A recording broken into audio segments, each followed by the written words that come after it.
नमस्कार, आप देख रहे हैं रियल टुडे। देश दुनिया की बड़ी खबरों में आपका स्वागत है। मैं हूं आपके साथ श्वेता। आज के मुख्य समाचारों में बात करेंगे, लेकिन मुख्य समाचारों की ओर बढ़ने से पहले एक नजर सुर्खियों पर। दिल्ली में आप कांग्रेस का 4-3 वाला फॉर्मूला फेल। लोकसभा की इन 7 सीटों पर सर्वे ने चौंकाया। क्या आंध्र में भी बन गई सीट बंटवारे पर बात। टीडीपी के चंद्रबाबू नायडू ने देर रात अमित शाह से की मुलाकात। उज्जैन में भस्म आरती तो प्रयागराज में आस्था की डुबकी। महाशिवरात्रि पर देश भर में हर हर महादेव की गूंज। देखें तस्वीरें। बाल ठाकरे ने मोदी को तब बचाया जब प्रधानमंत्री को लेकर उद्धव ठाकरे का बड़ा दावा।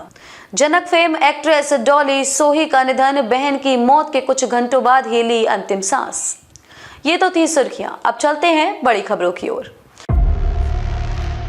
लोकसभा चुनाव से पहले इंडिया टीवी CNX ने एक ओपिनियन पोल किया है। इस पोल में बीजेपी दिल्ली की सभी 7 सीटों पर चुनाव जीतती नजर आ रही है। लोकसभा चुनाव में अब ज्यादा समय नहीं बचा है। चुनाव आयोग किसी भी समय तारीखों का ऐलान कर सकता है। ऐसे में सभी दल अपनी अपनी तैयारियों में जुटे हुए हैं।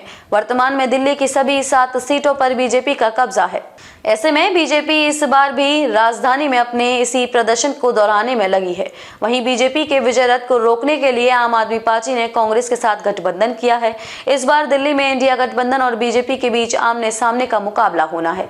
फिलहाल तीनों दल अपनी अपनी रणनीति बनाने में लगे हैं। भारतीय जनता पार्टी ने दिल्ली की 5 सीटों पर प्रत्याशियों के नामों का ऐलान भी कर दिया है। वहीं आम आदमी पार्टी ने भी उम्मीदवार मैदान में उतार दिए हैं। हालांकि कांग्रेस ने अभी तक अपने उम्मीदवारों की घोषणा नहीं की है। तेलुगु देशम पार्टी के अध्यक्ष एन चंद्रबाबू नायडू ने गुरुवार 8 मार्च को केंद्रीय गृह मंत्री अमित शाह से मुलाकात की। इस दौरान दोनों नेताओं के बीच आंध्र प्रदेश में एक साथ होने वाले लोकसभा और विधानसभा चुनावों के लिए बीजेपी और टीडीपी के बीच गठबंधन की संभावना पर चर्चा की गई। टीडीपी बीजेपी नीत राष्ट्रीय जनतांत्रिक गठबंधन का हिस्सा थी, लेकिन 2018 में नायडू के राज्य के मुख्यमंत्री रहने के दौरान वह इससे बाहर हो गई। सूत्रों ने कहा कि दोनों पार्टियां हाथ मिलाने के लिए तैयार हैं, लेकिन बहुत कुछ इस बात पर निर्भर करेगा कि वे आपसी सहमति में सीट बंटवारे की व्यवस्था पर पहुंचते हैं या नहीं। दोनों नेताओं के बीच हालांकि हालिया महीनों में हुई दूसरी बैठक के बाद गठबंधन की संभावनाएं प्रबल हो गई हैं। टीडीपी के नेताओं ने कहा है कि गठबंधन बनाने में अब और देरी फायदेमंद नहीं होगी, क्योंकि चुनाव करीब आ रहे हैं और कोई भी अस्पष्टता पार्टी कार्यकर्ताओं व समर्थकों को भ्रमित कर सकती है। देश भर में आज महाशिवरात्रि की धूम है। काशी से लेकर कन्याकुमारी तक भगवान शिव के दर्शन के लिए मंदिरों में लोगों की भीड़ उमड़ी हुई है। पूरा देश भगवान शिव की भक्ति में लीन है। देश भर में शुक्रवार 8 मार्च को महाशिवरात्रि का त्योहार मनाया जा रहा है। शिवरात्रि के त्योहार को लेकर देश भर में धूम है। दिल्ली के महिपालपुर में महाशिवरात्रि के मौके पर लोग मंदिरों में पहुंचे। तस्वीरों में देखा जा सकता है कि लोग सुबह सुबह ही मंदिर में दर्शन करने के लिए पहुंच गए हैं। महाशिवरात्रि को लेकर जिस तरह का उत्साह उत्तर भारत में देखने को मिल रहा है, ऐसा ही कुछ दक्षिण भारत में भी देखने को मिल रहा है। श्रद्धालु आंध्र प्रदेश के विजयवाड़ा से रामलिंगेश्वर स्वामी मंदिर में पूजा करने के लिए पहुंचे हैं। लोगों को लाइनों में लगाकर भगवान शिव के दर्शन का इंतजार करते देखा गया है। देवभूमि उत्तराखंड में भी भक्तों की भारी भीड़ सुबह सुबह दर्शन के लिए मंदिर पहुंचने लगी। हरिद्वार में बड़ी संख्या में श्रद्धालुओं के दक्षेश्वर महादेव मंदिर में पूजा अर्चना की और शिवलिंग पर जल चढ़ाया। उत्तर प्रदेश के प्रयागराज शहर में शिव भक्तों ने महाशिवरात्रि के मौके पर पवित्र गंगा नदी में डुबकी लगाई। शिव भक्तों को संगम में आस्था की डुबकी लगाते हुए और उगते सूर्य को प्रणाम करते हुए देखा गया।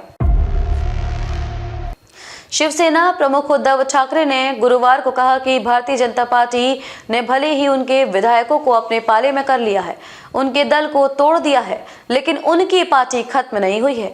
मध्य महाराष्ट्र के लातूर जिले के औसा में एक रैली को संबोधित करते हुए उन्होंने कहा कि शिवसेना इनके बजाय बीजेपी को दफन कर देगी। ठाकरे ने कहा कि बीजेपी ने हमारे विधायकों और सांसदों को छीनकर शिवसेना को तोड़ दिया है, लेकिन इसका मतलब ये नहीं है कि शिवसेना खत्म हो गई है।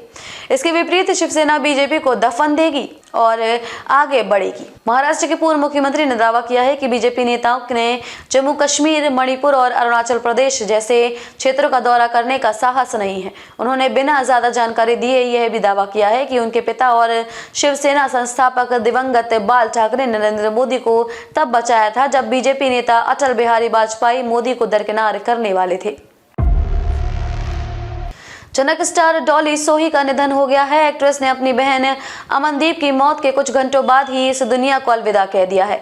डॉली सर्वाइकल कैंसर से जूझ रही थी। टीवी जगत से बेहद शॉकिंग खबर आ रही है। दरअसल एक्ट्रेस डॉली सोही का आज सुबह 48 साल की उम्र में निधन हो गया है।